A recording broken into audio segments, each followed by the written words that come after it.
All right. Hey. Oh, hey. What's going on, everybody? Happy New Year. Good to see everybody. Woo. What's going on, Mr. Wonderful? Oh, I don't see Happy everything. New Year, Big Rod. Happy New Year. James is waiting for Ghost Pirate to tell him his opinions are garbage. We're all waiting for that. Happy New Year, Leslie. James, how's it going, buddy? Happy New Year. The crew's all here. Rob, dude, good to see you. Happy New Year to y'all. How was your New Year, bud? Nothing. Same as my Christmas, same as my Halloween. Like, I didn't do nothing. This is like the worst holiday season like I might have ever had because it was just lonely and boring and I just worked. But well, at least I have work. So, you know what I mean? So like I can just like kind of power through it. There you go. All right. Well, I'll bring up the mood a little bit then. It was fun for me. I went out last night. I'm in a good mood. I'm just honest. I had to had some. I did get Taco Bell. I did get Taco Bell delivered. New Year's Taco Bell, huh? Yeah, and I went to Happy New Year, Jason. Again, so, you saw Nosferatu again? I gotta see it. I want to see it again too. But good to see all y'all. There's a lot to unpack with it. Yeah, there is. There's plenty to talk about. I finally got my review put up on the 3rd. Yesterday. I finally got my review put up yesterday. What's the channel? Tell everybody what your reminder. Oh, my horror review channel is it's Horror Sucks on YouTube. So if you just go to Horror Sucks, that's my channel. That's where I upload all my stuff at. And so anyway, it's very fitting because he hates everything. Yes, it was definitely inspired by a lot of the comments that I get. so that's what it is. Hey, I got the funk. Happy New Year to you. Happy New Year, Elkoi. How do you pronounce that? That reminds what's going on, me Brad? Of the Mighty Boosh episode where they get the funk. Oh yeah. Did you ever see that audio? I have not. Wait, what show? You never seen the Mighty Boosh? Maybe, and I'm just not remembering it. What? The late night, I mean, it wasn't really a late night, I guess, but it was on Adult Swim is where I first saw it. Oh no. Okay. I have British. I've comedy, seen this kind of sketch though. Yeah, I've seen this. I have not seen it though. So It's I'm aware of it. dude. I just haven't The seen Mighty Boosh is like literally one of it's. I mean, it's so iconic. I mean, you have people like what's his name? On Last Podcast on the Left. He's like one of my favorite comedians, but he talks about it all the time. Like he's a huge Mighty Boosh fan. And like so many comedians were inspired from that show. Sorry, my internet just kind of like blinked out, so I might have. Yeah, you disappeared for a second. Sorry about that. Leslie needing to kidnap Kanan next year, so we're looking forward to that. Yeah, it sucks. She was in Vegas, and I was like, man, I wish I could just hop over to Vegas and hang out with her and her family, but I still have yet to go to Vegas. I have yet to go. Oh, I love Vegas. Yeah. Hey, what's That's going on? a big trip Theater? for you Happy guys, New Year. though. Like that'd be like me going to New York or New Orleans. You know, whereas if you live out here, people hop over to Vegas all the time, especially people in SoCal. Like they go there constantly. Yeah. You know, like all the people I know in LA, they literally, it's like a weekend thing because it's only like 6-hour drive, maybe. Yeah. Like 5, 6. No, it's not even that. It's like 4-hour drive. Yeah. That's like Atlanta. That's Atlanta from where I am. Yeah. Yeah. That's like me in San Francisco or Oakland or Tahoe, Reno. Actually, that's more like me in Reno. It's like 4-hour drive. But anyway, can you hear me okay? I feel like I don't know if my voice is tired or what, but everything you're fine. I'm looking at my network right now. It's always when we're trying to stream. Yeah. Yeah, it does feel. Well, StreamYard did go and update a whole bunch of stuff. So it wouldn't surprise me if they goof something up too. Yeah. I hate that when companies go and like they'll do all these updates all of a sudden on the first, and you're like, little warning, please. Right. Yeah. So, good to see everybody. Let me see here. So the family shotdown is we're going to talk about our best and worst. Yes, we're going to talk about our best and worst movies of the year. Horror movies. I'm not going to bring up anything else. No. But I got a couple of honorable mentions as well. So, hopefully that we see that. Yeah, I mean, I have my top 20 handy, so I can do honorable mentions. Yeah, we're not doing that. It's going to take us long enough to get through 5, I think. So yeah, no, I agree. I'm just saying, like, I can go all day with this stuff because all the research I've done, you know, for this time of year for my videos I make. I don't know if I could do my best movie of the year though, like non-horror, because I feel like there's a lot. Not a lot, but there's definitely some I've missed. Like last year, I went and saw a lot more indie, like, you know what I mean? Yeah. But yeah. I've seen as many this year. I'm not sure.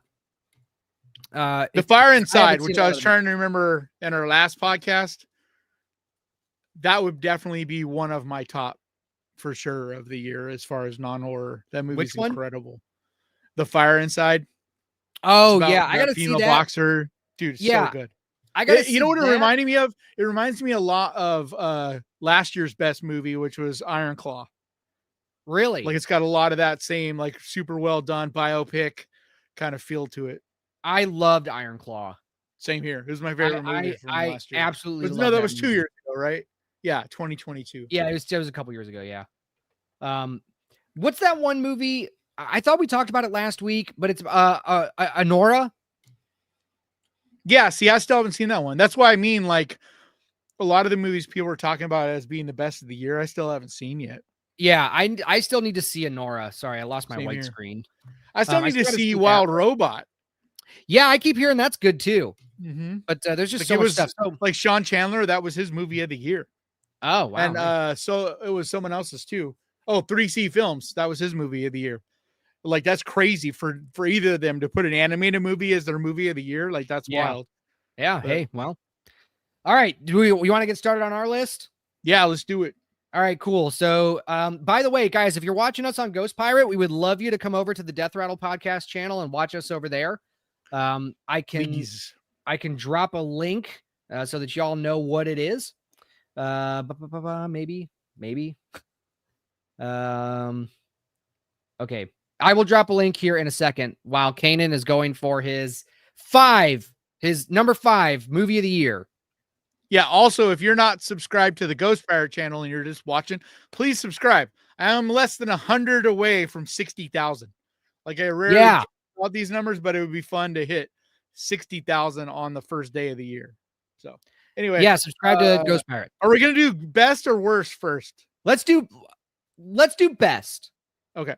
Let's do best and then we'll do worst. My number 5 would be The Coffee Table. An incredible movie, super dark. technically it was made in 2022, but it didn't get its wide release until this year because it's a Spanish movie. But extremely dark, very gritty, super disturbing. Like it's one of those movies that just sticks with you. And it's not a fun movie. It's definitely a movie that is not for everybody, and you got to be careful. Like, don't go watch it if you don't want something to kind of scar you. But it's really that pitch black comedy meets horror perfection. Like, it's a masterpiece at doing what it's trying to do. You know, like it's not my favorite movie as far as fun, but it, like, I look at things in two different ways. I have my favorite movies, like, that are fun that I enjoy, and then there's what I think are the best movies. And so, like, when I make these lists, I generally talk about what I think is the best movie, and that takes everything into consideration, like what the filmmaker was trying to do, how unique it was, like, you know what I mean, all the different things like that. It isn't just about, it's kind of like, I always say this is like, my favorite horror movie ever is Phantasm, but do I think it's the best movie ever? No, it's not even close. Like, I wouldn't even probably, no, right. I'd probably put it in my top 100, but like, it's way down there as far as best movie. But as far as my favorite, you know, I love that movie. It's so fun, and there's all these things about it. But like, you know, whereas like The Thing is what I consider to be the best horror movie. So yeah, it's up there. As far as my number 5, as far as like well made and doing everything it's trying to do and impactful, like there has been almost nothing this year that impacted me and stuck with me the way The Coffee Table did, because like I went into it completely blind, and that's the way you got to see that movie. Like, if you know basically the twist, so to speak, or like the big whatever thing in the movie, it's, you know, there's nothing left. It's all about that. Like, once you see that, you know what I mean? Like, if you already know that, it doesn't have the same impact. So anyway, so yeah, that's my number 5. Well, that's good, because I still have to see The Coffee Table, and I haven't read or heard anything about it other than what you've talked about. So I'm happy, because I'm looking forward to that. Happy New Year, Janelle. Thanks for joining us. My number 5 is Late Night with the Devil. Nice. That one is just, it's a great starter horror. David Dalsmachian. Yeah, that's a good way to put it. That's a really good way to put it. Yeah, but you know, a couple of my gripes with the movie, I wouldn't say are major, but I just really enjoyed watching it. I thought it was very creative. I liked the behind the scenes / live, you know, video. Some people say that's found footage. I disagree. I wouldn't know exactly what to call it, but it's, you know, it's just a live rebroadcast. But technically it is found footage. Like, that's what drives me crazy. People don't think about the words they say. It's kind of like horror, right? People forget that horror is short for, like, it basically means like horrifying. So if something horrifies you, you feel a sense of horror. You know, that's what, but it's the same with found footage. Just like, think about what you're saying. Found footage is not just shot with a camcorder. Like, but found it's not footage. Found means that it was in the beginning of the movie. But it was. They didn't find in the beginning of the movie. All right, whatever. I'm not gonna argue about I'm not gonna argue about the definition of found footage. I'm just saying it's I'm not arguing with you. I'm just talking about, I've heard this so much from people where they're like, it's not found footage, and it makes no sense because it goes from, you know, the broadcast to all of a sudden all this behind the scenes stuff. Like, where do they get all that? And it's like, well, the whole point of the movie is that they found this tape that never broadcasted, kind of thing. And so they're broadcasting it now. So it's easy for me to believe that they also found other footage. You know what I mean? Like, because it was never broadcast, it was probably never edited and put together fully to be aired. So it's like, there would be all this other B-roll kind of stuff. So like, you got to put aside like that. What's that, you know, feeling of like the sense of, what's it called? Disbelief or whatever. Like, you got to kind of buy into. Thank you. That's, you know, you got to buy into that with any movie, like, no matter what it is. Like, and I don't understand where people draw their line for what's realistic and what's not. And like, you know what I mean? It's like, you can buy into a movie like Abigail that's got a little girl as a vampire, but you can't buy that this movie's found footage. Right. It's like, come on. Yeah. So Wolfbane, we're going through our top 5 movies of the year, and then after this, we're gonna go our bottom 5. Yeah. So Kanan's was the coffee table. Mine was Late Night with the Devil. So Kanan's number 4. Yep. My number 4. Dude, these are all hard. My next 4, like the coffee table for me was where I had a line, like a coffee table and below in my top 20 or whatever, all could kind of be interchangeable. Like they're all fantastic movies, all movies I loved for different reasons, but like they could kind of be all interchangeable. There wasn't any locked. Whereas my top 4, there was no question that these are my top 4 movies. It was just where to put them, and like I even thought about changing it up now. Like every time I look at this, I think about changing it up, but I just stuck with it because I'm like, it's, but anyway, so number 4 is Heretic. I think it's the best written script this year. The best set design and costume design. Well, maybe not the best, but up there, because like it's so much attention to detail. Like the only movie I saw this year that had that same level really was probably Nosferatu, where it's just like every little thing was researched, because I've grown up with Mormons. Like all my best friends in my life have been Mormons. And so I'm pretty comfortable with knowing the ins and outs for the most part of the belief. And I've also done a lot of my own research into it and stuff. And like all the little things, the things he says, the little things that they wear, the way they talk about what they wear, like so many things are so authentic. And it's cool to find out after the fact that Sophie Thatcher and Chloe East both grew up Mormon. So like not only did the filmmakers do their due diligence to try to, do everything correct in that front, but they also got actresses that knew that world intimately, and it really shows, but it's also a fun movie. Like it makes your brain, like it tickles your brain and makes you think about it and stuff. But at the same time, it doesn't forget that it's a horror movie.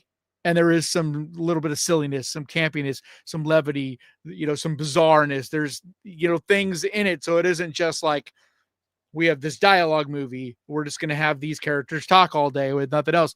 It's like there was that movie a couple years ago that really pissed me off. I forget the name, but it was basically like a little bit like a religious, biased kind of movie, whatever. But one of the big problems I had with that movie was that it was just two characters talking all this whole movie. And even if you enjoyed their conversation, it's a horror movie. You got to throw in something, you know what I mean? Like some monsters or some supernatural or something. Yeah. And like that movie, there was nothing. It was just literally two characters sitting at this table talking the entire movie. But anyway, yeah, Heretic I thought was phenomenal. There was a lot of like I back and forth on if it was going to be my number 1 all the way up to the end. Because wow, like I think it's that good. Okay. So, all right. So my number 4 is Strange Darling. I thought that was an excellent movie. I thought it was very good. And that'll lean right into my number 3, because my number 3 is Strange Darling. So okay, cool. Yeah. So I thought the script was very tight. I thought the acting was good. I like the setup. I like the twist. There's a lot of arguments could be made that the twist is easy to see. Fine. That didn't ruin it for me. No, that's kind of like, that doesn't even matter really in that movie. Like, yeah, but I mean, it helps. It helps if kind of, but like the artistry of that movie, the acting, the way it's edited together, the look of it. I forget the name of him, but he's a famous actor that actually did the cinematography for it. And like, to me, even if someone were to tell you the twist before you saw it, I feel like you'd still really enjoy that movie. Yeah, no, I agree. There's a lot to enjoy in it. Sorry, I was trying to look up the cinematographer while you were talking, but it's I'm not gonna find it. Giovanni Ribisi. Yeah. Yeah, but yeah, it was a great film, and definitely especially for the year, number 4 for me. So number 3 for you, Strange Darling. Anything else you want to say about it? It's really cool because there's a lot of movies that'll, like a lot of filmmakers that are like, I gotta shoot on film.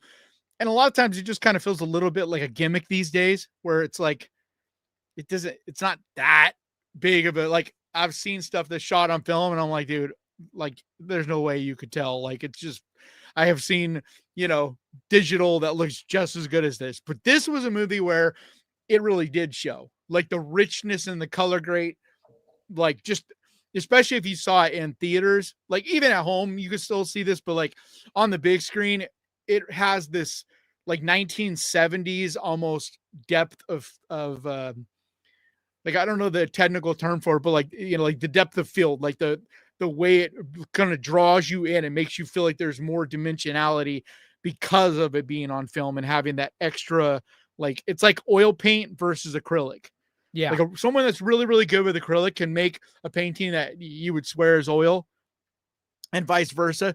But if someone is a master of oil, they can do things, you know what I mean, add depth with a painting that you would never be able to see. And no matter how good someone was with acrylic, and this is kind of one of those cases. And then this editing, same thing, where it's all shot, it's all like presented out of order. And a lot of times that can just feel like a gimmick. It was like one thing back in the day when Pulp Fiction did it and stuff like that. But like nowadays, it just kind of feels gimmicky. But the way they did it in this, where it was different chapters, I really liked it. And that's why, like, I don't think the twist is that. It's not like sometimes like a movie like The Sixth Sense, the twist is the end all be all. Right. You know what I mean? You like, live and die by it. Yeah. If someone tells you the twist before you see the movie, it's ruined. Right. But this doesn't feel like that. And that's what makes it's cool, because it's a great rewatch too. Like, I've rewatched it, I think 3 times, and it's a cool rewatch because of that. Yeah. Like, the performances are really cool.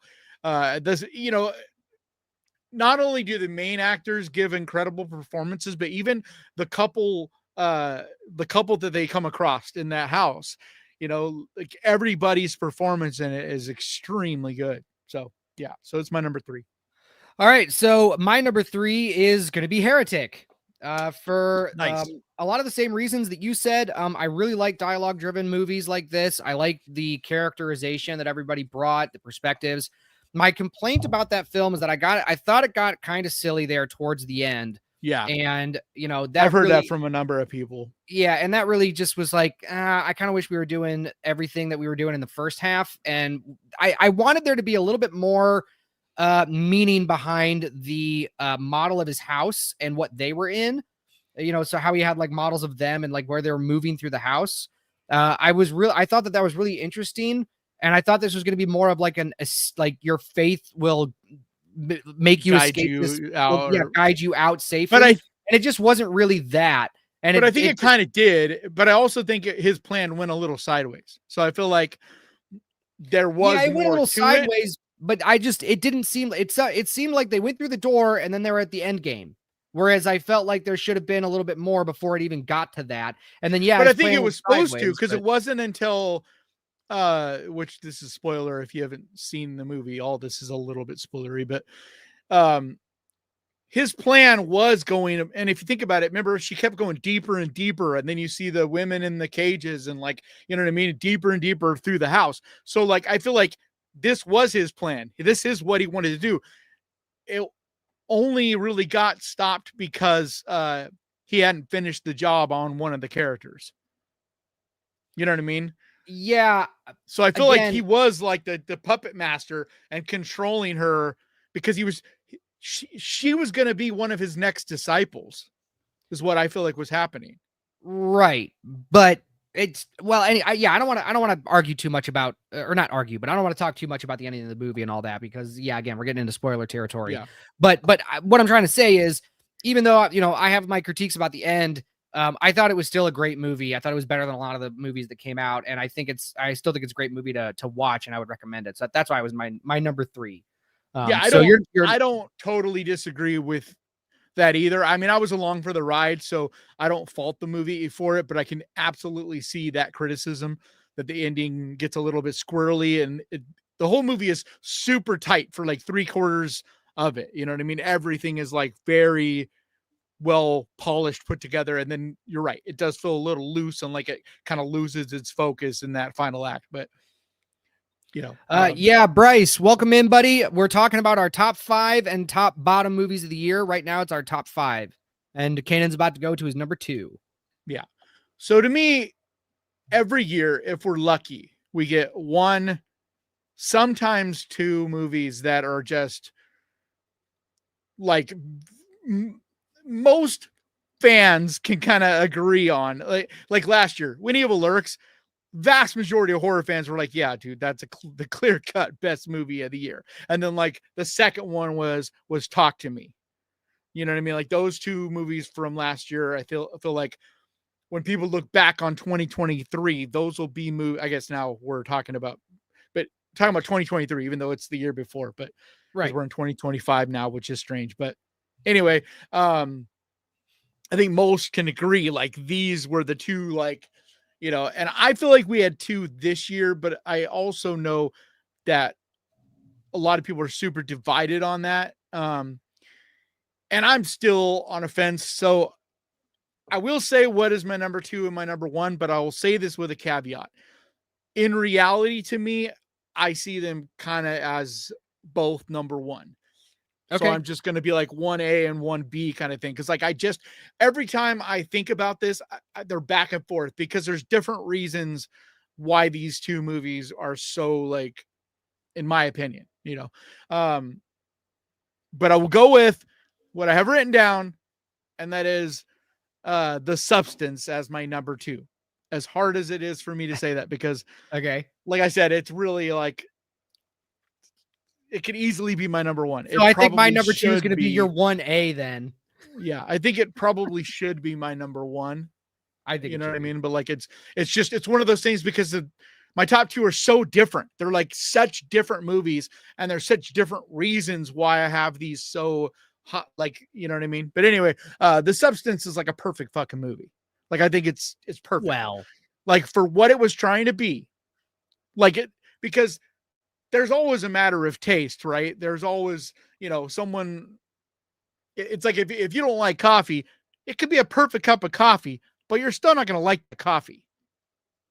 And in my opinion, The Substance is perfect as it's whatever the hell it is. It's like, it's so quirky, it's weird, it's funny, but yet it's deep. The dialogue is fantastic. The way it's written, the pacing of it, it has this humor, but none of the humor ever loses that creepy, uncomfortable feeling to it. So it's like, because like a lot of comedy horror movies, they might still be a horror movie. Like once again, I'll talk about Abigail. Like a movie like Abigail, when it's funny, it's a comedy level funny. Like it's silly. It's being funny. Like to me, The Substance, even when it's being funny, well, you can argue if it's funny or not, but my point is it's not. The Substance, even its humor feels uncomfortable. Like even when you're laughing your ass off, there's still a feeling of this dark kind of black sense of humor to it. Sure. And then like performance wise, I mean, seriously, like I think Demi Moore is going to get an Oscar nomination, and I think that's amazing. But you could honestly give her, you give the 3 main actors. Yeah, Qualley and Quaid. I think you could give all 3 of them Oscar nominations, in my opinion, because like Dennis Quaid is phenomenal at doing what he needs to do. Like his designed role in this movie is so important because he like sums up this gross, you know, Hollywood. And that's the thing. I think I've seen people be like it's a man-hating movie, and I don't think it is even at all. I wouldn't say that. Like you have a character. I think a lot of man-haters would say that it's a man-hating movie, but I wouldn't. But I mean, you have like a man who is just as much in the same position as Demi Moore. Like so it's not like you know, there's that younger guy that she meets that starts the whole thing. So it's like Elizabeth is not a good person. But I think, and she's very much an architect of her own. Well, I'm going to piggyback off what you're saying. Elizabeth is very much an architect of her own demise. Yeah, like there's 100%. In my review, when I posted my review on Horror Sucks, I listed off 5 things that she could have done with her aging self that would have been way more successful and would have been way more fulfilling than what she actually chose. So she is just as at fault as the industry that put her there. And I think that's what's so powerful about it. It's like that's the world we're in right now. Like, it isn't just Hollywood. And I think people can easily miss sight of Entertainment. this isn't, it isn't men. Like, Dennis Quaid isn't a man. He is like a force. He is a symbol. He's an attitude. Yeah, it doesn't even matter that he's a man, because there are plenty of women in power in Hollywood that do the same slimy bullshit. And like that crew of cronies that he shuffles around with, they could be women too. Like, in Hollywood, it's just these suits, and he represents that slimy, gross, old way, that a lot of it has been men that that are famous situations, but like the whole Me Too movement. But the truth is, there's just as many corrupt women in Hollywood and big business in general. And that's why I say it Leslie isn't Headland. just Hollywood. Looking at you, Leslie Headland, former personal assistant to what's his name? Harvey Weinstein. Yeah. She's probably the greatest offender. You could point at P. Diddy and all this, but there's also a whole bunch of other people that looked the other way, or, there's so many video and pictures coming out now of men and women both who knew what he was all about. As a groomer. Yeah. We're probably gonna get taken down off YouTube for saying that, but yeah, no. But anyway, so that was your number 2. So I'm gonna come over and I'm going to say what my number 2 is. So we're going to be talking about the same 2 movies probably for the next like 10 or 15 minutes. So my number 2 was Nosferatu. Really? Yeah. When you had people ask on Facebook, that's why I got pissed at you. Because on Facebook, when someone asked, would you put it in the upper or lower half of your movies of the year? You said lower. Yeah, I know. And when I walked out of the theater, I thought it was going to be an honorable mention, but the longer I kind of sat with it, the more it started to climb back up. And really, when I looked at Nosferatu versus the rest of the horror movies that came out this year, I'm like, yeah, it's definitely better than what I thought walking out of the theater. But even walking out of the theater, I thought it was a very good movie. I thought it was great. It took a whole new level for me when I rewatched it. This is one of those movies that it's a lot to take in. Like, it's a lot.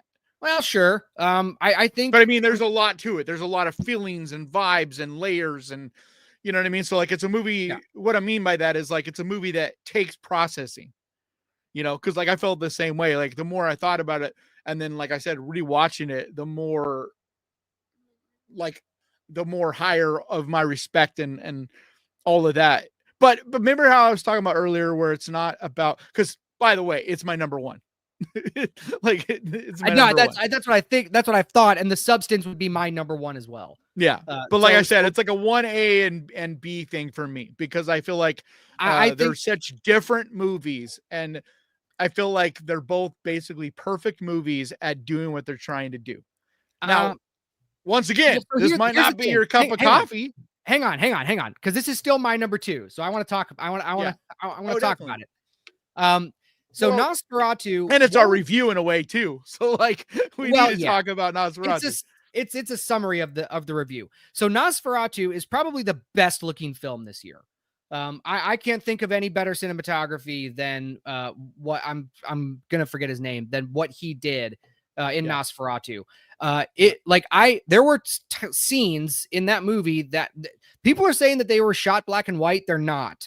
It's definitely a full color movie, but the way that they designed the images very much made it feel and look like a black and white movie. And that is just artistry. It was gorgeous to look at. I loved everything about it. I liked Count Orlok's design. Again, 3 days after seeing it, it's like, okay, I actually did like that, because I did complain. I was like, did they give this guy a mustache? So let's be careful. It's not okay. Dude, it's been leaked online. It's been leaked online. It's all right, fine. Sorry. All right, don't say more about how he looks. I won't say more about it. But there's a reason they didn't show it in marketing. Like, it is a very crucial thing in the movie, because you don't really get a good look at him until literally the very, very, very end of the movie, which I thought was so smart. And holy shit. See it, but you can see it. Yeah, I know you can see that much, but I'm saying, like, you don't really get a full look of him completely until the very end. And like, that final shot is like, dude, that is fucking cinema. Like, You know what I mean? There's The a lot blood of comes out his cinema in eyes that and all movie, that. like, Like, holy shit. yeah. All right. Okay. No. All right. No more But spoilers. that's the thing about Nosferatu, and that's why it's my number one. Because movies, like we've argued about this all the time, and like I'm not trying to argue with you on this, but to me, like movies are more than a story. Like if they were just a story, they wouldn't need to exist. You know what I mean? They're visual Right. storytelling, and Right. like, and to me, Robert Eggers is the best visual storyteller there is right now.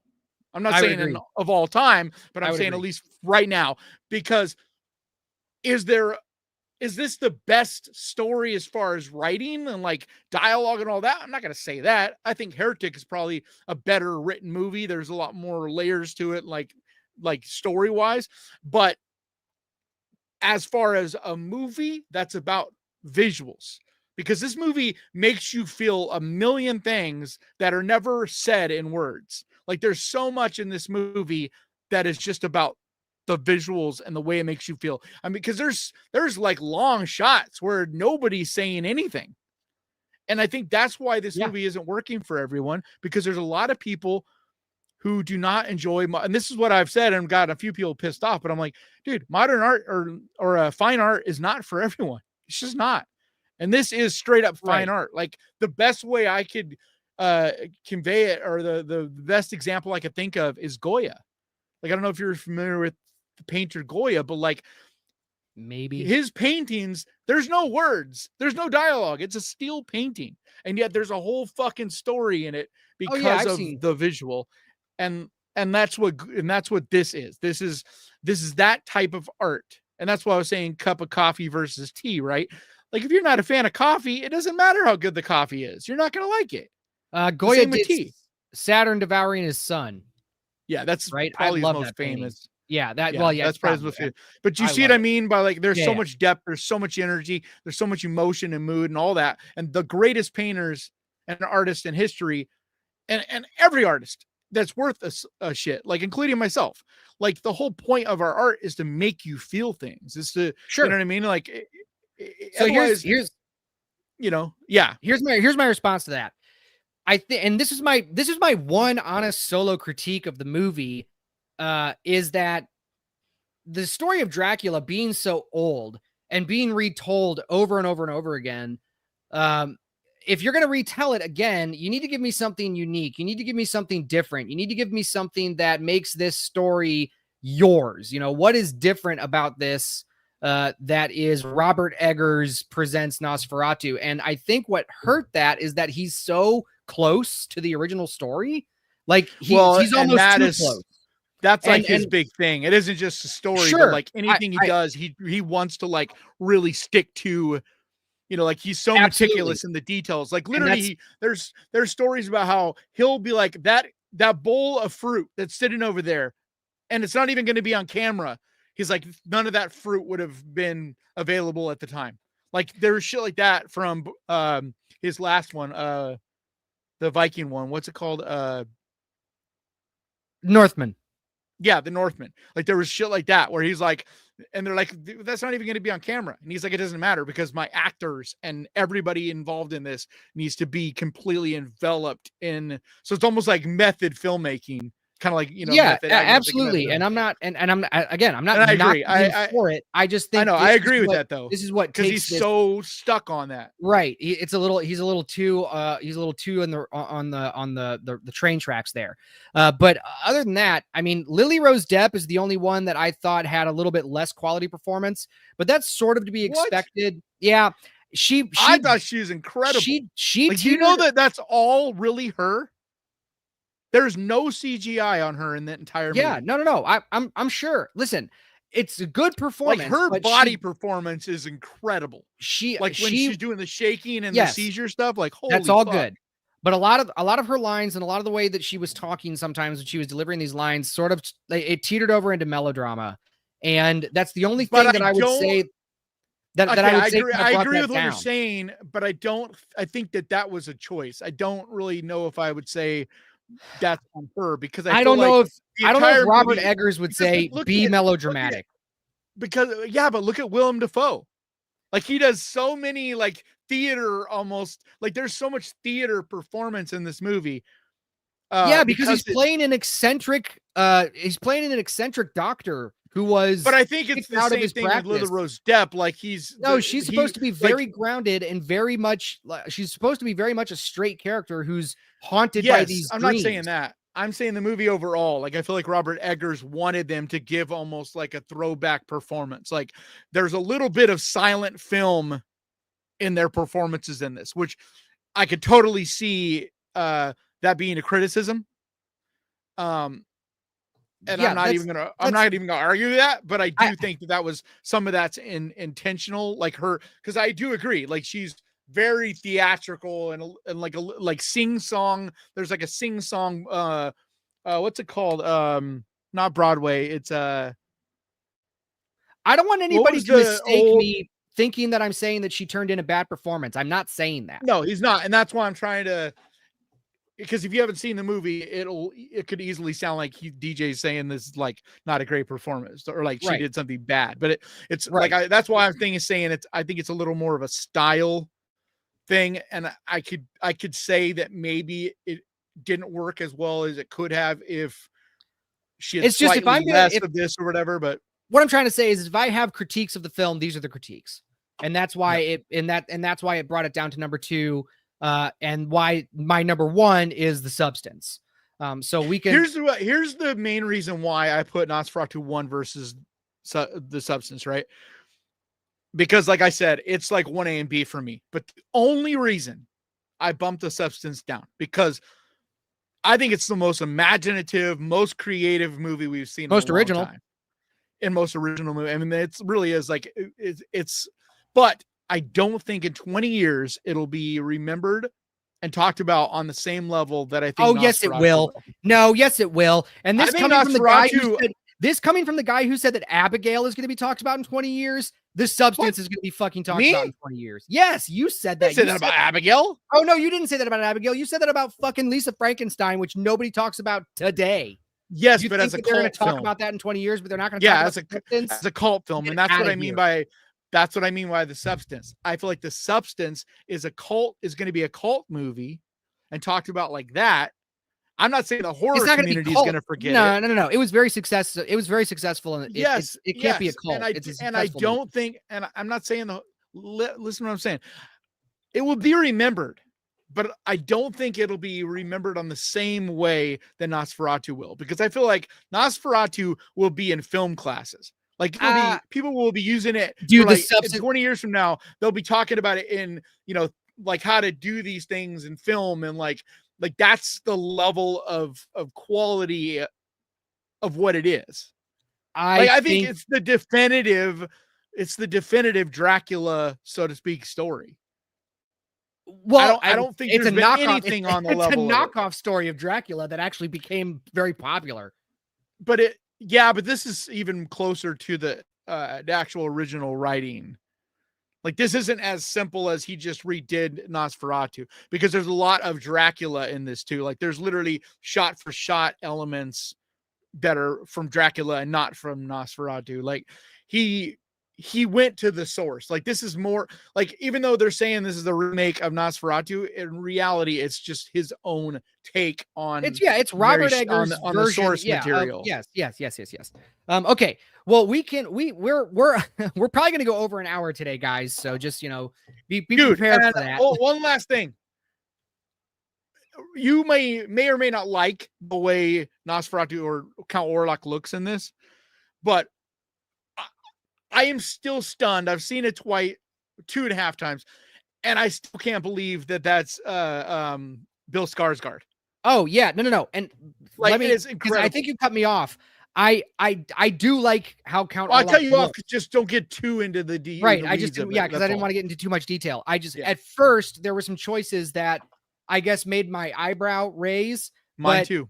But now it's like, again, after I was able to chew on it and sleep on it, I thought it was fine. And yeah, Bill Skarsgård, I think he's the one that turned in the performance of, which is so funny to go from the fucking Crow where he's awful in that movie to go. But he's to awful because of the movie. That's the thing about Skarsgård. He is so committed. He's so committed. He went all in on it.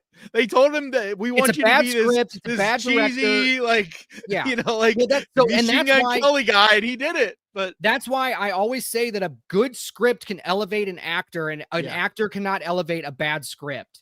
And especially when a bad script is coupled with a bad director, which is what The Crow was. That was why Bill Skarsgård turned in such a mid performance in that movie, was because everything about that movie was trash. And so, but if you see his performance, and if you see his and what's her name, the female, if you see them in a vacuum, like, they're given really good performances. The problem is the way they're being directed is horrible. It's stupid. FKA Twigs is FKA Twigs is not an actor. She has no idea what acting is. She was worse than a plank of wood. Maybe, but I'm just saying. All I'm saying is they were, especially Skarsgård, he was committed to doing what they were asking of him to the level that it fits the movie. It's like they talk about this in sports, playing down to your competition. Like, a lot of times the best teams, they might be like crazy good, but they'll play one of the worst teams, and it's weird. It's like they'll play down to that same level, and it doesn't make sense, but it's like, and that's what this feels like. We're down to the same guy that also played Pennywise. Right. I mean, it's just such a glaring example of, to go from because both these movies were released this year, The Crow and Nosferatu, to go from The Crow to Nosferatu crazy. And being like, this is the same fucking actor. Yeah. All right. So let's get into our top 5 worst movies of 2024. And I think we're going to have, real quick though. So real quick, just to recap for everybody. So my number 5 was The Coffee Table. My number 4 was Heretic. My number 3 was Strange Darling. My number 2 was The Substance. And my number 1 was Nosferatu.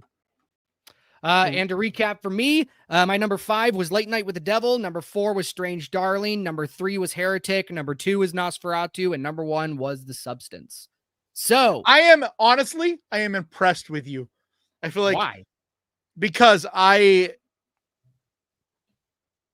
they're really good choices. Like, I wouldn't argue with any of your picks.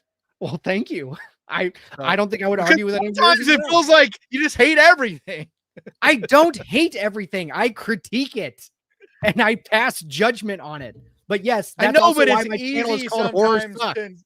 But sometimes you can interpret, like what you were saying about Lily Rose Depp. Like, that's why I've learned to kind of translate for you some. He's not hating this movie. He feels the need to point out the flaws. You can have a great movie, and it could still have some flaws. Like, that's absolutely how it is. My favorite, I would say my favorite horror movie is Nightmare on Elm Street 3, and I know all of the flaws in that movie. Oh yeah, but it's still some of the flaws in it. Some of the things like that, especially older movies, like some of the flaws are part of what give it its charm. Absolutely. You know, it's like an old tattoo. Like, you know, it'll have this cool kind of like, that's why I haven't really got a lot of my tattoos redone and stuff, because there's like an element of like old school, you know, vibe to them, you know? All right.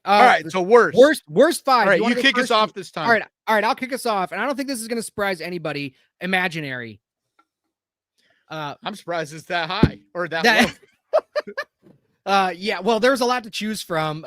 But it was honestly, it was a 3-way tie between Imaginary, Tarot, and Night Swim. It was a 3-way tie for that. And I think you just gave away your list.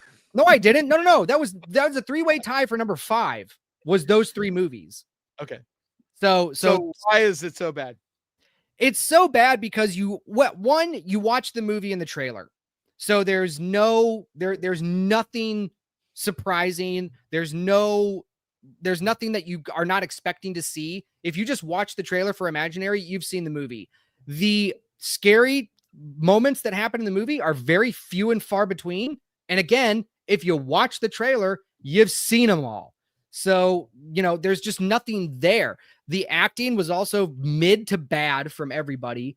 You can't really blame children actors for that a lot, but you know, it was just one of those movies that it wasn't good. I can't think of one good thing to say about it other than, I guess, obviously the very basic technical stuff was fine, but just as far as like a film imaginary, So that's number 5 for me. All right. I will talk about it later. It's on my list higher. My number 5 is The Strangers Chapter 1. This is the most pointless fucking movie. To me, this fits right in that same category as The Crow. But The Crow isn't horror, so it's not on my list. But like, there's this movie that there is no point in making. And like, it's not only like almost shot for shot the same movie. Like, it's basically doing exactly the same thing, but not even as good. Like, nowhere near as good. And like, it's funny because sometimes you'll take a movie that's really bad and you're like, oh, it's the actors, right? I don't think the actors were that bad in this. They just were nothing special. And what they were given is a pile of shit. There's nothing original in it. It literally feels like a cheap, like Wish knockoff version of The Strangers. Like, it really does feel like that generic, cheapened version. And it blows me away. It's like, why are you remaking this if you're literally going to just give us the same movie, but quite a bit worse? Yeah. And almost nobody dies in the whole movie. Like, there's like that one accidental death. That's it. It's just, and it's kind of a shame because there were some things like, well, one of the problems too is the fact that we know we have 2 more to deal with because this is a 3-part movie. That's like, we're going to have to watch, at least I'm going to have to watch part 2 and 3 because, and so my only hope is that they somehow make something interesting, but I can't imagine any way you make any of this interesting. But it feels like a shame because I thought the lead actress did pretty damn good with what she's working with. Like, she definitely shows emotion and does a good job with that. And the look was pretty decent. Like, the camera, the way, like the actual quality of film and like sets and things like that were decent in it. It's like, it's not a horribly shot movie, but it feels soulless. It feels completely like generic, soulless, nothing burger of a fucking movie. Yeah. Well, that description there, very generic, horror by numbers, soulless, nothing burger of a movie, takes me to my number 4, which was Afraid. So Afraid is exactly that. It is a soulless, just horror by numbers, executed very poorly, nothing burger of a movie. Again, you know exactly what's going to happen if you watch the trailer, but there is a twist that they threw in the movie that makes no sense. David Dastmalchian is also in this movie, and he doesn't know what the fuck he's doing there, and neither did I. And so, like, you have that. If there's one thing that I can say about this movie is that it's trying to make commentary on how willing we are to turn our security and lives over to a robot, to a computer. But it's just, there's nothing there. And it just goes into the realm of absurdity sometimes. And it's just, again, the whole horror by numbers thing is just really like, everything is just so predictable about everything that's going to happen. And like, this is I think it was a PG-13 movie. Yep. I don't even think if you made it R and took some of the stuff a little bit further, I don't even think that would even make it any better. It might even make I don't even think it needed to be PG-13. I don't think so either. Like, you could have easily have made this movie a PG. And I'm going to piggyback because that's actually my number 4. Okay. Is Afraid. Like, and what a waste. Because that is a great cast. Not a good cast, a great cast. Like, everybody in that movie, well, adult-wise, have all done other roles and are incredible, like, actors. Like, this is like, they're like not maybe quite an Academy Award level, but like they're close to that. Like, David Cho or whatever? John Cho. They're like, dude, they've done some great stuff. So it's like, they're given nothing though. The dialogue is the most boring, like, bullshit dialogue. It's what Blumhouse did so bad this entire year. It felt like all their movies had the same problem, and it's that their scripts were completely soulless and people talk like humans don't talk. Like, no one talks the way the dialogue is written in these movies. and Afraid was one of the worst at it. It just felt like, I mean, even like when they go in, oh my God, there's so many things about this movie, but one of the things that really pissed me off was, if you know anything at all about quantum computers, like it's been a big deal, and they've shown pictures and video and stuff and shown what a quantum computer looks like, right? But you would never actually see that because it's all encased inside of a temperature control, like 130 below zero chamber. So it literally just looks like a big metal chamber that the quantum computer is in. But in the movie, it's just hanging there in a room, like just fucking dangling there in a room like a chandelier. And it's like, dude, things like that drive me crazy. Like, especially when you're talking about technology and real technology, do even the littlest bit of research. Like, are you kidding me? Right. Like, have an intern research that shit. And then he goes and breaks it apart because it's actually a cardboard fake in the first place. It's like, oh, just, dude, that movie made me so fucking mad. It was just such a waste. And it's also a subject that's being done to death. Like a lot of stuff has been talking about the same kind of stuff about smart computers and AI and blah, blah, blah. Yeah. And it's like, if you're going to do something in that world, bring something new, bring at least one unique idea. And once again, there's like almost no deaths. There's the boyfriend? Yeah, the boyfriend. And David Desmalchin was incredible in Late Night with the Devil. He's been amazing as a beat, like small parts in tons of horror movies. So many, and people don't even remember a lot of them, but he's phenomenal in all these different movies. And that is probably the worst of any of the movies I've seen him in. They give him the most stupid role. He looks so dumb.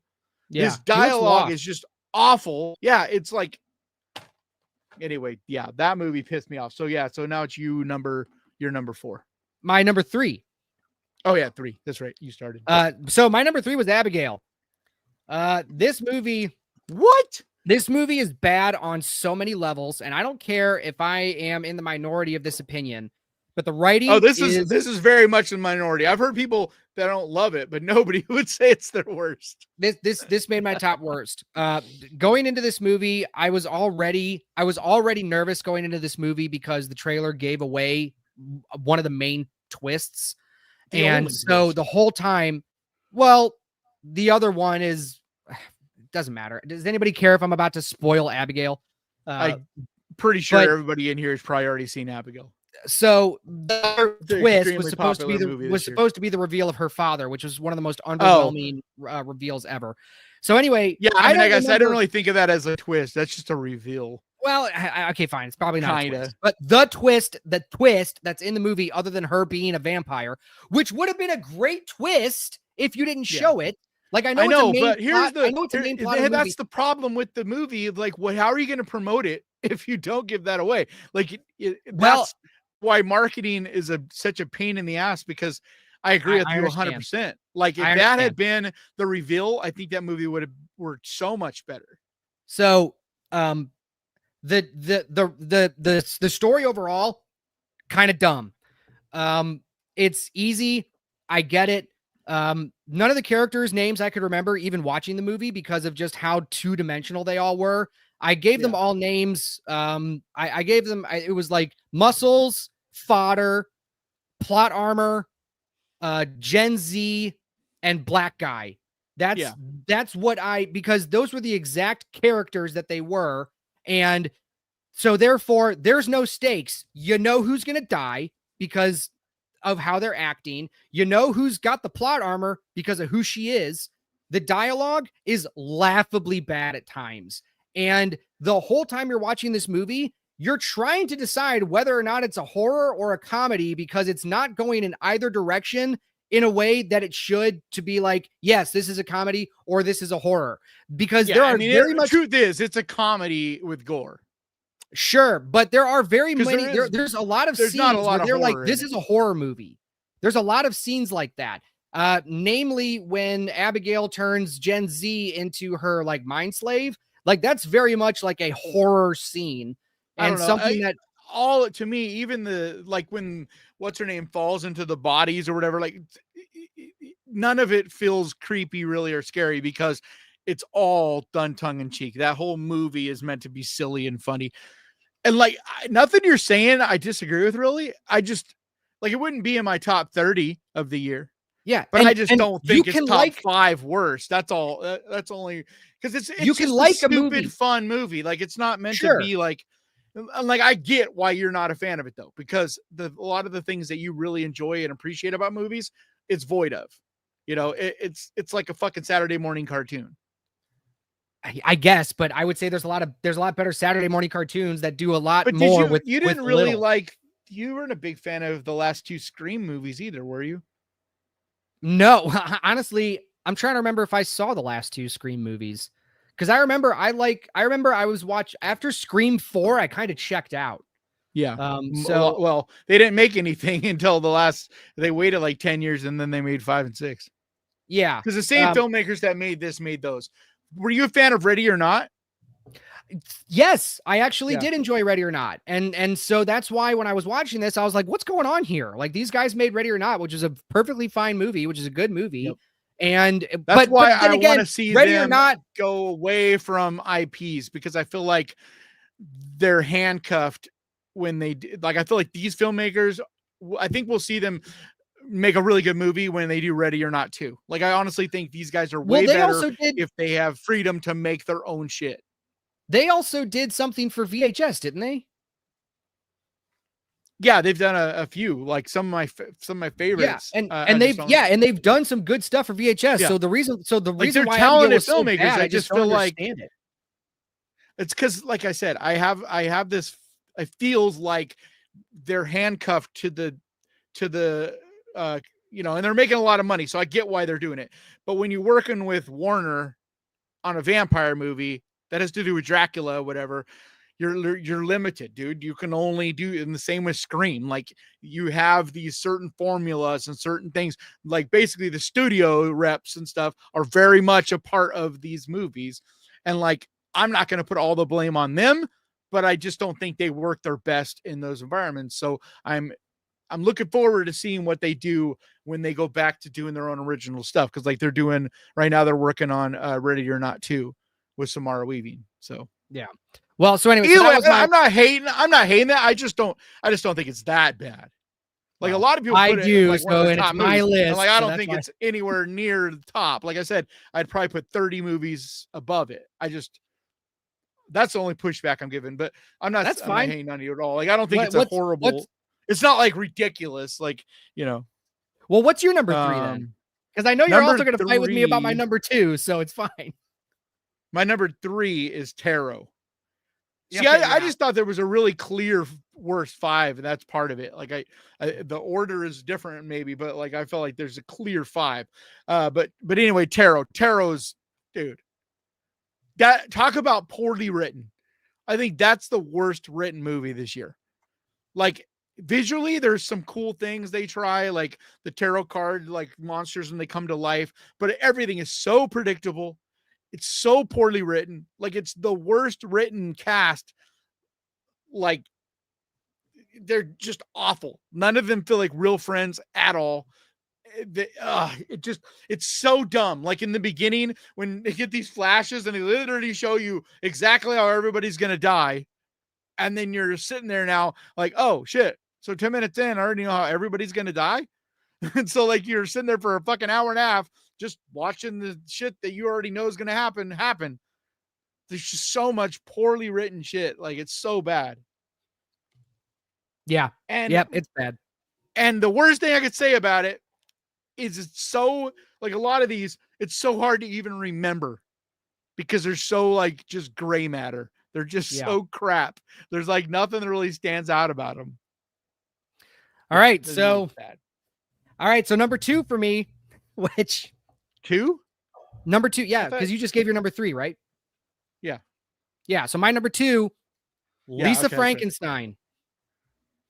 Lisa Frankenstein is a terrible movie. I just didn't really feel like it's a horror movie. Let's see here. Where is the Where is the And like I think genre? it's Comedy, fun horror, in the romance. category of like Heathers. Comedy, horror, romance is what it's listed on IMDb. It says comedy, horror, romance. Diablo Cody either wrote this for a paycheck or was drunk the entire time. Zelda Williams can't direct her way out of a wet paper bag. The story is one of the dumbest, most love this movie. incongruent, incomprehensible stories I have ever seen put to the screen. And all of the comedy in this movie is painful. It is painful how bad the comedy in this is. And honestly, if I were to give this a more cerebral look, I would say that this story is a terrible story about how women and girls think. I think it is very much an admission of a sexual attraction to abuse and to wanting something that is only what is it called? Wanting something that is very much a fantasy in your head, and then comporting yourself in a way. No, but no. That is what it's supposed to be. She watches her mom get murdered in the beginning, so she literally is fucked up. And from that point forward, that's the whole point of her. Fine, her but she, journey, but that's what the writers, that's what the director, that's what the filmmakers are trying to do. But Lisa Frankenstein is two different people. She is both a sheltered, shy, nervous girl who is traumatized by seeing her family or her mother murdered in front of her. That's just her mask. She's also a badass, hot, quippy, witty, almost girl genius at the same time whenever the movie needs her to be, when she's owning the chuds in her class. It's like a cartoon, man. Like, I honestly think this is just a real big style thing. Like, it's not style. This is just not your. No, I'm saying this is just not your cup of tea, because I think it really works for someone who, and like I know a lot of people. It works for somebody who doesn't.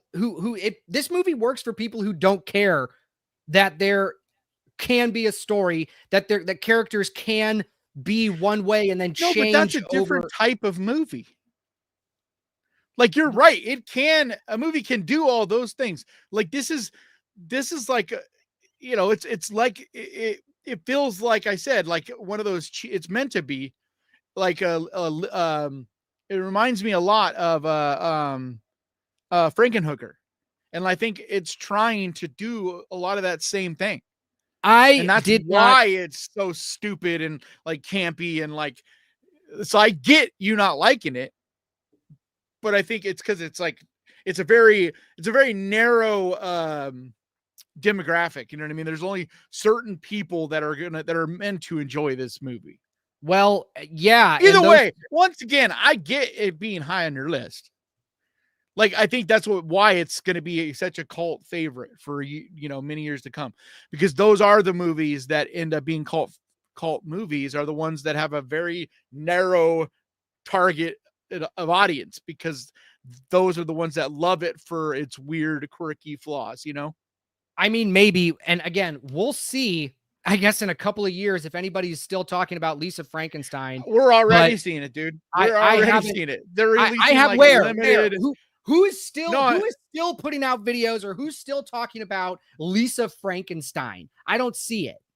No, it's all, I'm telling you, like, Hot Topic has a bunch of merch for it. Like, it's already got a cult. Of course, Hot Topic has. Okay, Hot Topic has merch for it because Hot Topic. I don't know. Do I want to get into this? But it's not stuff for you, dude.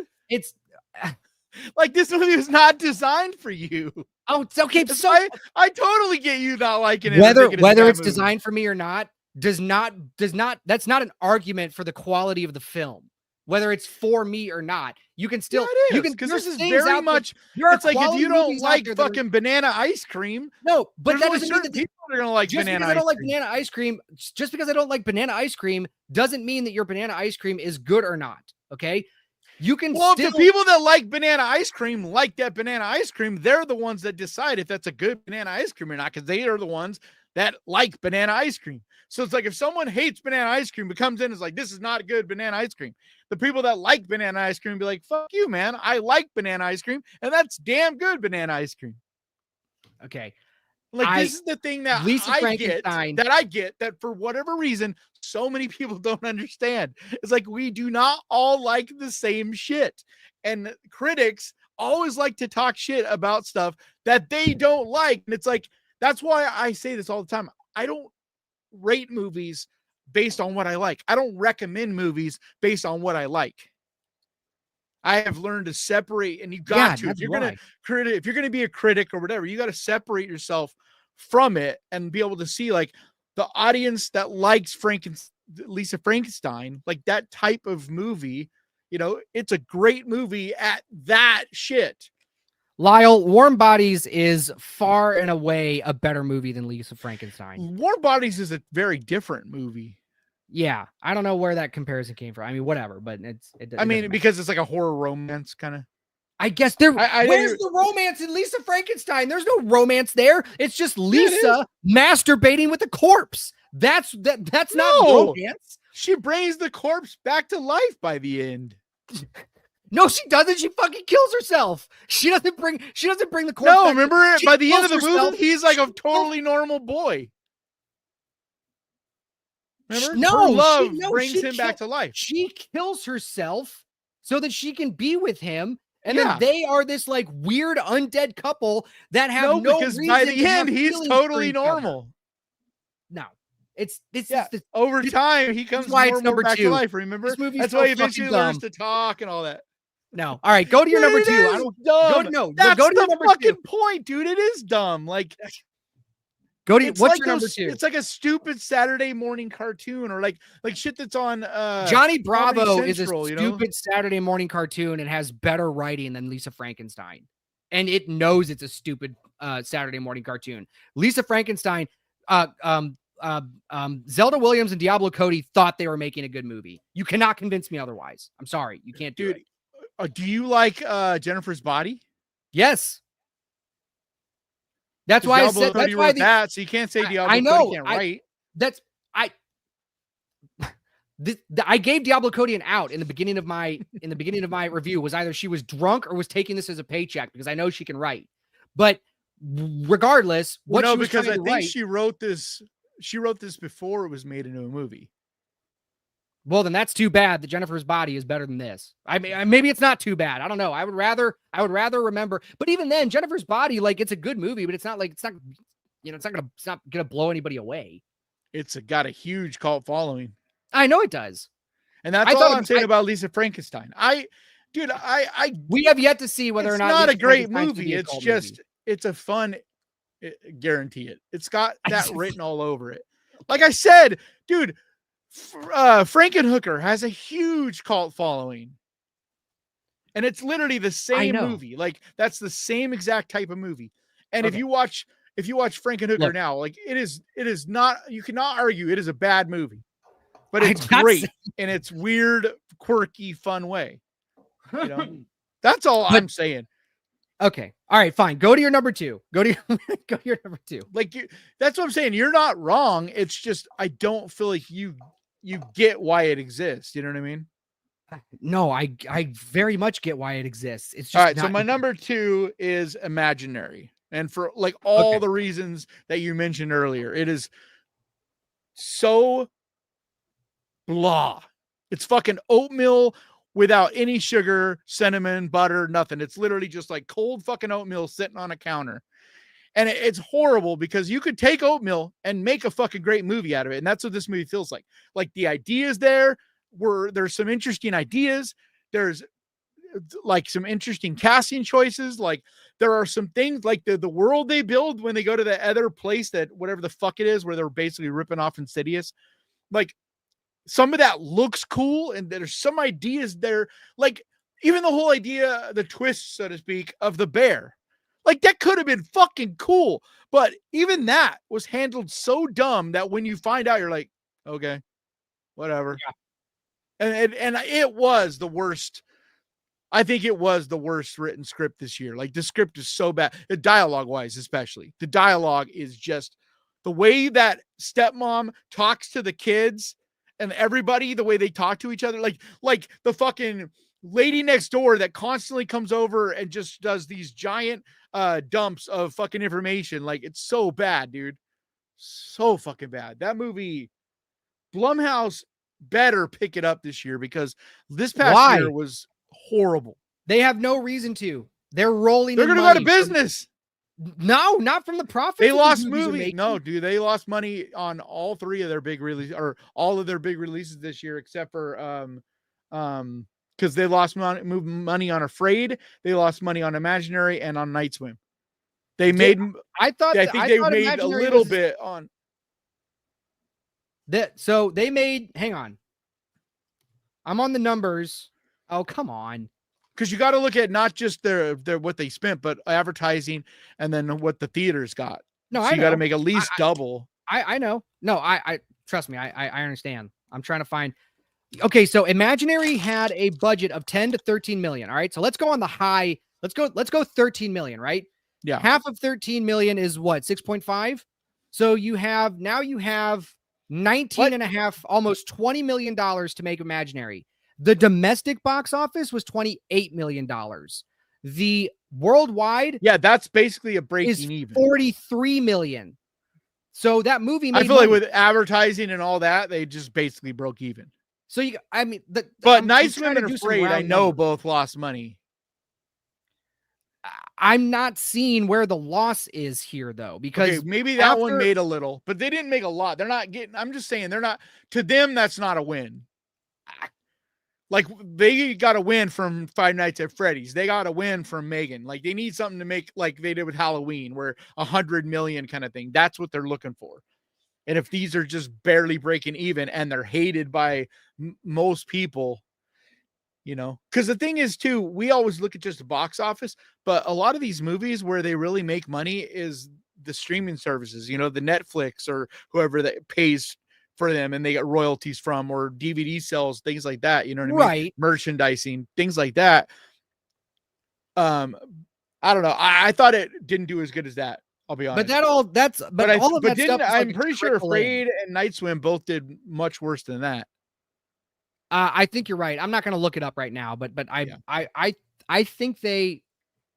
Either way, I'm just saying they need to step it up, dude. Because this past year, those are horrible. I agree. The way people are looking at them right now, because here's what it comes down to more than anything, right? Is if you went and you took your family to go see Imaginary last year, and you're like, this movie fucking sucks. Then you go see Night Swim, you're like, this movie fucking sucks. Then you go see Afraid, you're like, okay, I'm not going to another Blumhouse movie. You know what I mean? So like, that's where it matters more than anything. So it's like this next year, you're like, I'm not going to see a Blumhouse movie. Like the last three I saw were horrible. Yeah. So, all right, my number one. But they do have some that look, I mean, they have Wolfman to, right away. So I think this will be a much better year. We'll see. Yeah. All right. It's at least going to at least be better than Imaginary and Night Swim. Like, probably. It won't take much to be better than those. Just from the trailers, I guarantee it's better than those. Yeah. Do I think it's going to be amazing? No. I actually think I'm going to be pretty disappointed in this, but I think it'll at least be better than those. All right. So my number one, this is my number one. So my number one, if it wasn't obvious already, The Crow. That's not horror. Okay. Otherwise, it would have been my number one. If it's not horror, what is it? Fantasy, dark fantasy. This is it even listed as a horror? Action, crime, fantasy, horror, romance, thriller. Okay, I'll give it to you. It would probably be my number. Well, I don't know if it would have been in my 5. I probably would have replaced it with this. I don't know. I don't know. This has been a shit year, but no, I agree. We should talk about it. I just didn't think of it as a horror movie. Nothing feels horror at all about it. It feels like a dark fantasy action movie. So what I mean, yes, I would agree with you, but the argument that I would then make about if it's horror or not is the whole supernatural aspect with Danny Houston's character and all the things that he can do and how it's scary to be manipulated by somebody. Yeah, I mean, you're right. There is a big supernatural element to the movie. So I know I've already, yes, I know. I'm not, I Crow is don't like definitely to be not the horror, guy. Crow's I don't horror. like to be the gatekeeping guy regardless. So No, like, listen, you I'm know, fine with gatekeeping. That's I actually am very I I won't, am because very if someone feels positively, the movie's horror, that's yeah. fine. Like, I I would don't, say I think Wolf said The Crow is horror adjacent. I would agree with yeah, that. But yeah, I'm throwing it because I did a review on it on my channel, so that's why I'm yeah. throwing it in here. And I did a review on actually I did not do a review on Imaginary, but everything else should be on my channel. But yeah, The It's funny because Crow, The Crow is the only one I didn't do a review of. yeah, Because I well, didn't think it was horror. I mean, again, it's Or actually, maybe I did do one of, I don't remember. Maybe I did. it's Anyway, dude, this go ahead. movie, It's a shitty movie, so go. yeah, this movie is definitely the worst movie of the year. Not only because it's bad, but also because it's offensive to Yeah, I the did do source a review, material. so I'm an ass. I apologize. You did do a review, or you did? Yeah, so I apologize. Oh, I okay. guess I did consider it horror at the time. It's okay. It's okay. But yeah, so not only is it a poorly written, poorly produced, poorly directed, poorly acted movie, it's also offensive to the source material, and it's just it was made by And people, it's also a huge waste of resources. an absolute waste of It's not like resources. these other ones we've talked about where it was like $1 million budget or a couple million. You know, there was Right. like, I think it was like a 30, 40 million, something like Not that. only You know? that, but it was like they've been trying to make this fucking movie since what, 2008?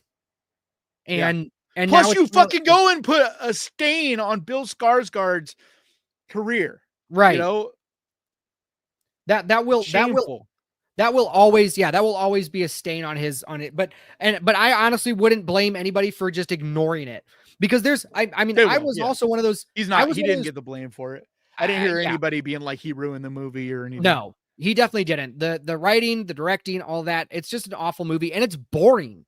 It's a boring movie. There is the most action in that movie is the last scene with this huge brawl in this opera house. And it's everything about it is just so unearned and stupid that the one thing that people have been praising about this movie is that fight scene in the end. I thought it was boring. I thought it was dumb. horrible. Like, for one, the music, like having this fucking opera music to an action scene. I was like, what? This, like, it takes so much away from the action. Yeah. Then he's supposed to be a hero, right?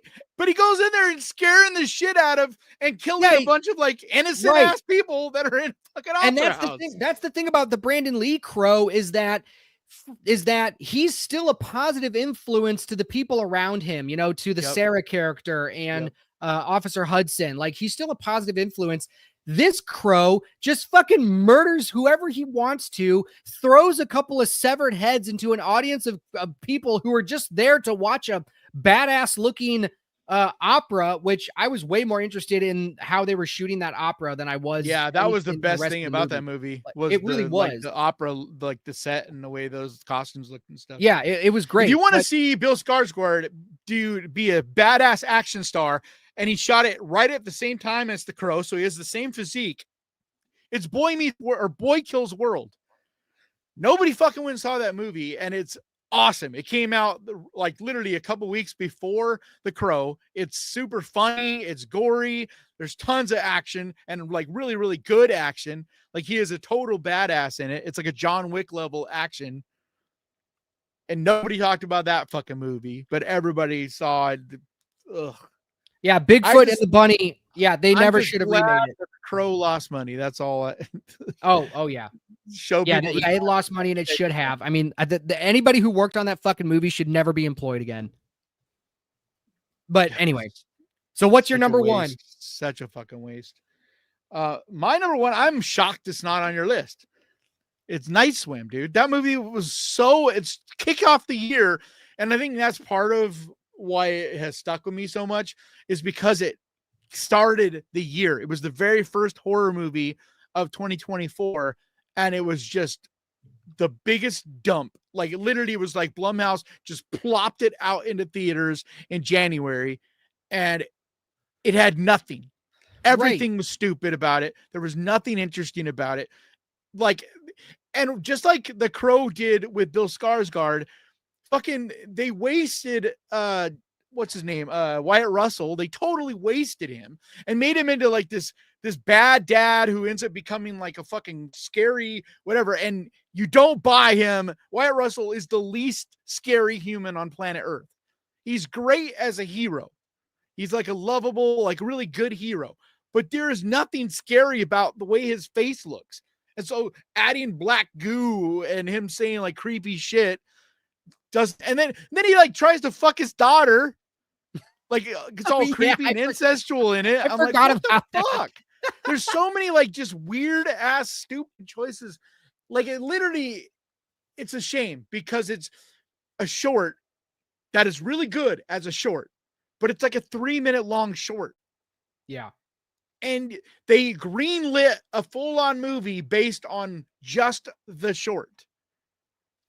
I mean, some people get lucky like that, but yeah. But I don't think it's lucky because he made some money, but he didn't make enough to change his life, and now he's stained. His first real movie is this pile of shit.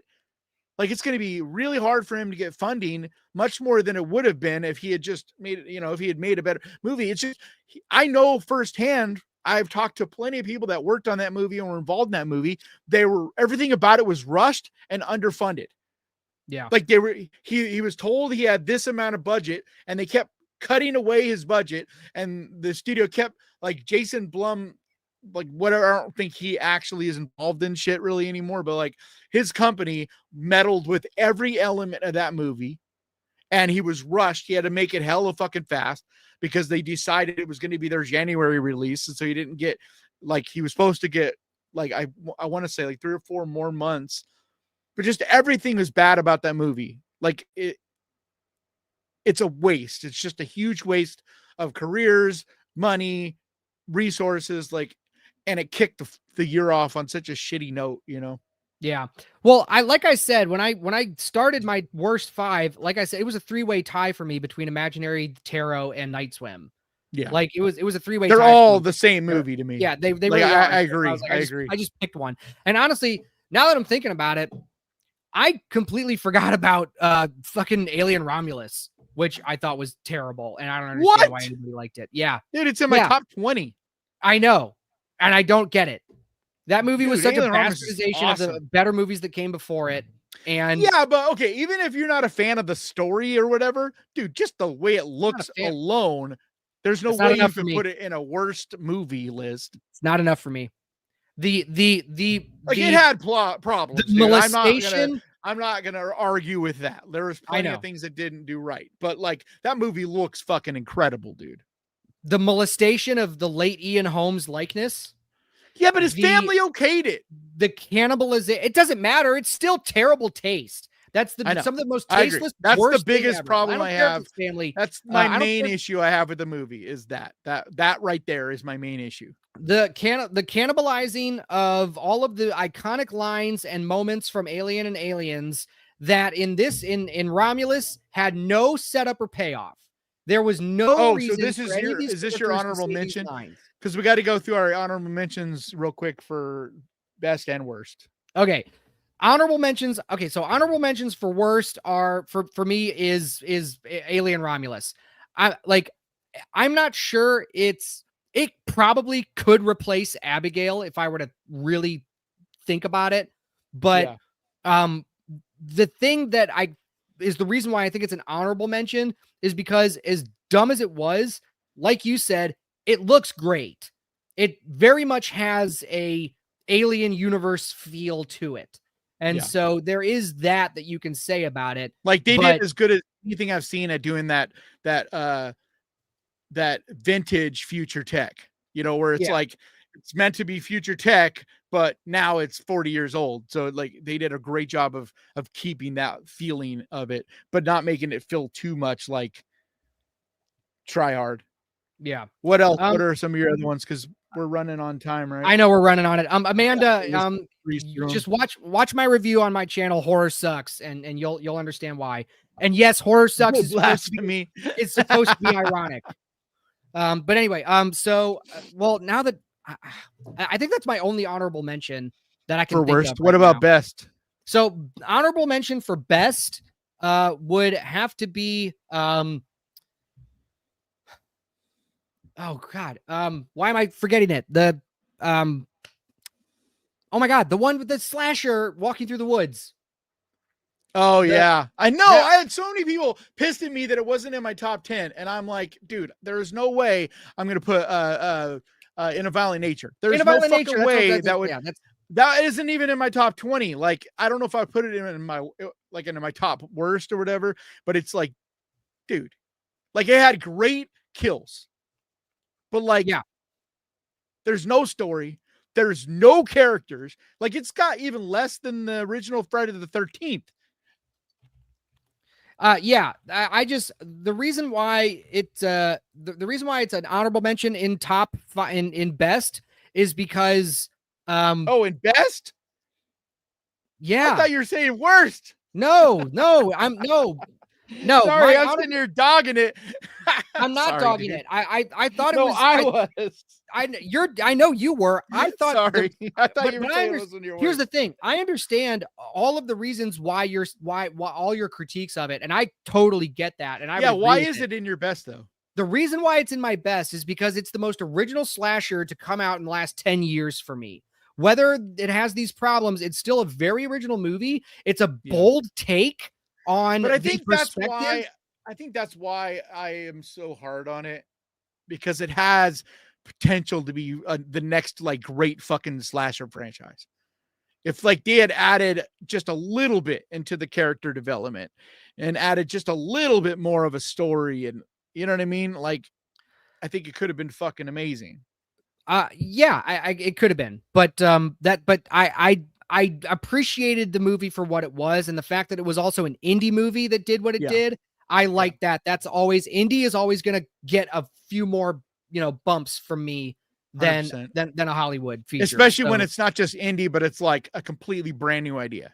yeah, Like they took um, big swings. Like they yeah, didn't all work for me, because it gets pretty tedious through that movie. Like it it does. reminded me in ways of watching not I'm not saying it's as tedious, but like movies like what was the one with the fucking kids and like the house that everybody was freaking out about last year. Kids in the House. Yeah, the one where the whole movie you're just seeing a TV set with cartoons on it. It's like boring as shit. I saw the TV Glow. No. Last year before, Oh, 2023. The movie that everybody, the fucking, I don't know. uh, All right. I don't know. Well, Anyway, it doesn't matter. But like, all right. yeah, I'm gonna I'm a give one more. fan. I'm a fan of a lot of the things about In a Violent Nature. Yeah, go ahead. I'm gonna do one more honorable mention for best, or not best, but like top 5, is Cuckoo. Yeah. I thought that movie suffers from an identity crisis. I feel like it could have been one of two movies and it didn't pick which movie it wanted it to be. That being said, I thought what's her name did a really good job. Sorry, I'm looking up the IMDb right now. Yeah, Hunter Schafer. Hunter Schafer. I thought she did a really good job. It's an interesting movie, but again, didn't make the top 5, but definitely an honorable mention. And then another thing that I'm surprised about is Maxine didn't show up on either of our lists. I was underwhelmed by Maxine. I would it's agree like with that. I did enjoy it. I did like it, but unfortunately it had like such big shoes to fill. And it just didn't like, there was a uniqueness about X and a uniqueness about Pearl. And Maxine felt more like paying homage to other movies, you know what I mean, than it did having its own uniqueness to it. But like, it's still a good movie. I think if it had been like its own thing and it hadn't been attached to X and Pearl, and we all had like these expectations kind of thing, like everybody, you can't help it when you're blown away. Like my two favorite movies from 2023 were X and Pearl. So it's like, I had this huge expectation. So it just, or from 2022. And so it just, but I don't think it deserves the hate that it's getting either. Yeah. But yeah, I So still that's thought all it right. was So, cool. all right, My honorable honor, mentions for you. I got to give some love to Terrifier 3. Oh my God, of course you I can do. understand the issues with it. And like it actually made my top 10. And it's What? because of what they're doing. More than just the movie itself. It's like we talked about, like you just talked about In a Violent Nature and the indie element. Like this is beyond indie. Like Okay. they're not Yeah, even with, they don't even have IFC or Shutter behind them. Like no, they have In a Bloody Violent Disgusting, Nature. which is Bloody Disgusting is like one No, of the yes. no, they're teamed up with Bloody Disgusting. Bloody Disgusting isn't like a production company. They don't have like this is new for Bloody Disgusting. They're just throwing money. Trust me. Like this is all them. Like they have Look, basically a family that they're developing, and it's all like they're making movies out of their own little thing. Bloody Disgusting is now starting to do a company, but it's around the guys, you know what I mean, that are doing the Terrifier movies. It's not the other way around. It's not like Bloody Disgusting is like, hey, I got money, I want to start making movies, and so they started making Terrifier. Terrifier existed, was making its own money, because like the last one, they just simply partnered up for distribution. Like most of the Bloody Disgusting has to do with them having a deal to go to Screenbox. It's not about them funding the movie. all right, fine. And So look, they I'm have going to give you no say. Like that's where it comes down to. They have no right. say, no control over any of it. It's very I'm much a grassroots indie thing. So I give it a lot for that. And then, I mean, dude, think. I mean, who was the last horror icon? Like new horror icon. It's like you may or may not like art. Like that's up to debate. no, Or whatever, I but agree like with he you. is now in the pantheon of horror icons. Like He is. you know, like it or not, he's Wolfbane, talked about with Freddy, Jason, you know. And I Wolfbane say said, this, that, sorry. you know, Friday the 13th, these are better movies than any of the Friday the 13th. I may have that might be a new episode. But Wolfbane gave us a $5 super chat. He says, Oh, thank you so much. He says, I'm working on a script called I Signed a Blood Scribe in the Screaming Room with a hookah from Horror and a Death Rattle. So that's some show lore if you've been with the show for a while. So Terrifier, the first Omen, I know how much you hated that movie, but a lot of it was, I was so surprised at how much better than I thought it was going to be. It was. But my big ones are Longlegs. Okay. And Smile 2.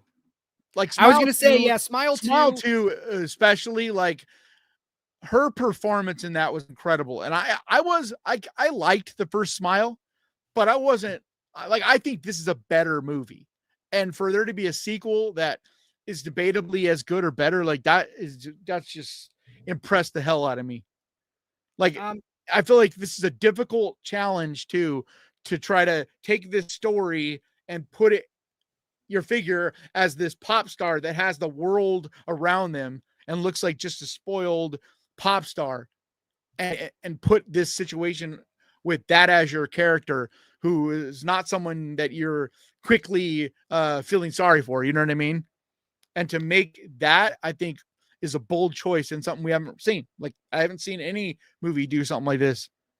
So and then Longlegs, of course, and the other one, the big one is You'll Never Find Me. That is the winner to me of the year for the indie. Nobody talking about, you know, yes, it's on Shutter, but Shutter didn't put it in theaters. It didn't have the IFC Shutter thing like Late Night with the Devil did, or Azrael, or, you know, like didn't get a theatrical run. It just went plop on a Friday or on a Thursday night on Shutter, and it's from Australia, and still so few people have seen it, and it is incredible. It is super unique. Like it has an element of Strange Darling to it, where it's like subverts expectations and has some really bold choices and twist in it. But I'll say this, as much as the twist doesn't matter that much in Strange Darling, and it's kind of not that hard to see coming. Like I think a lot of people, kind of saw something coming or whatever. You won't see it coming. Okay. And you'll never find me. Like, and the twist is crucial.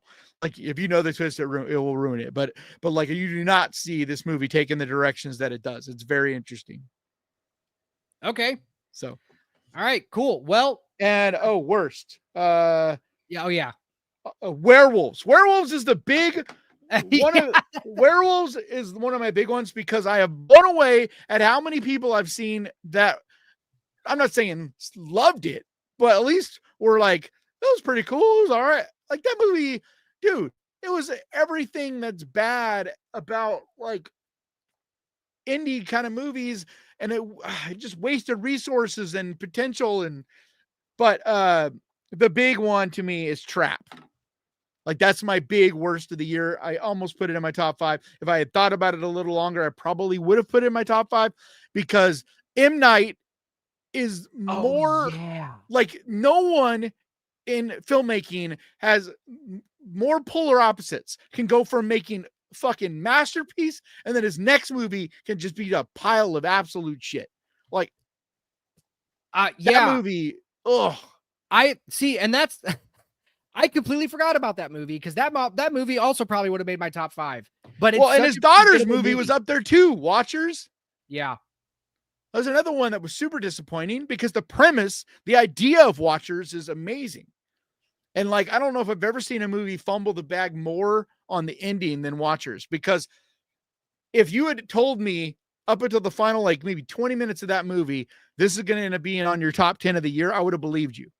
Because it was once when the mystery was going, it was super fucking good. And then that final ending twist, whatever, just the way it was handled. Ugh. Yeah. Yeah. All in all, I think this is one of the better years. I think personally, it's the best year for horror since I started covering it, which is in 2020. And I'm not going to say it's the best ever. Not only that, because I haven't been covering horror my entire life. And so that means I didn't watch like everything, but like now I watch most everything. There are a couple though that I still need to see that I hear a lot of buzz about. Some of them are going to be like this year. Like there's the Society of the Dead. I've heard is going to be amazing and blow everybody away. It was only at film festivals though. It's supposed to be like one of the best horror comedies. Are we going to get Shelby Oaks this year? Supposedly, I think it has an official date now even. I didn't see that. But it's funny because Chris Stuckman did a video today talking about his most anticipated of the year. And I just thought he would, there isn't a release date yet. I need to see it. Hold on, right here. No. Because they got picked up by Neon last summer and they still haven't set an official date yet. So I'm not even talking about like I'm working on my most anticipated of the year. Like that might be my next video. And I didn't put it on there because I'm like, but holy shit, dude, do we have like I'll spoil this a little. Like I'm gonna put out the full video like maybe this weekend or whatever. But dude, there's gonna be some really cool movies this year, or at least ones that I'm really looking forward to, because we have let's see. This year we have Wolfman, which I don't know, but then there's The Presence, which I'm extremely excited about. That Soderbergh movie, where it looks like you're seeing the movie through the eyes of the ghost or whatever. Yeah. We have The Monkey, which looks like it's going to be a really fun, dark comedy. Yeah. Night of Zootopia, which is a fucking animated movie, but it's a Clive Barker story basically that's turned into an animated movie, and it looks really dark and fun. Okay. But the big ones I'm looking forward to are 28 Years Later. Yes. The Bride, which I don't know, it could be cool. It's like supposed to be a musical, like a horror musical, but when you see everybody that's involved with it, it's like, dude, that might be fucking cool. Jake Gyllenhaal and Christian Bale. Yeah. And the director is what's her name? Maggie Gyllenhaal. Yeah, Maggie Gyllenhaal. So she's the writer and director. Well, Yep. she wrote the screenplay. Mary Shelley wrote. But we also have the Black Phone 2 in October, Predator Badlands in November, and Return of the Living Dead on Christmas Day. They're doing a new, but it's supposed to be a direct sequel that takes place 6 weeks after the original movie. And this is the 25th year anniversary, or 40 years. I don't know. It's the anniversary, and that's why they're making it this year. And then possibly we're getting Frankenstein, Guillermo del Toro's Frankenstein. We're supposed to get it. It's dropping on Netflix, dude. But they just announced that it is going to get a theatrical run. Okay. But it's supposed to come out, there isn't an official date yet, but they're saying late summer, early fall on Netflix. All right. So, well, that's so we have potential to have a really good year. Yeah. All right, cool. Well, that's good. But you know what's funny? There's always the movies that end up being the best. We don't even know, The Substance. Yeah, we didn't know anything about that this time, last year. So as much as some of those sound exciting, because Nosferatu is the only movie really that I knew about and was looking forward to the whole year. Most of the other ones ended up not being that great, or but they weren't because Longlegs was another one that I knew nothing about. I heard a couple people talking about it this time last year, but I didn't know much about it. But anyway, I know we got to wrap it up. It's almost 2 hours. We're going to wrap it up. Wolfbane is Happy New Year, guys. Wolfbane says, Shelby Oaks, when are we going to see Hellgate? Well, I just got to see a second cut of it. Yes, you last did. night. The Hellgate is hopefully coming out this year, 25. The earliest, don't put that weight on him. He's going to put it out when he can put it out, but we will keep you updated along the way. Yeah. I'm going to try. He can't rush himself, because it's once you put it out, it's not like you could bring it back and do more editing or more whatever. It's once it's out, it's out. Right. And this has been how many years in the process? Technically 4. Yeah. So it's you got to really make sure you're comfortable with it when you it's getting there. I definitely like this cut a lot better. I think the third cut, after I fix a lot of the glaring stuff, and we have a couple of green screen stuff that is not egregious. It's just some cell phone, laptop kind of things.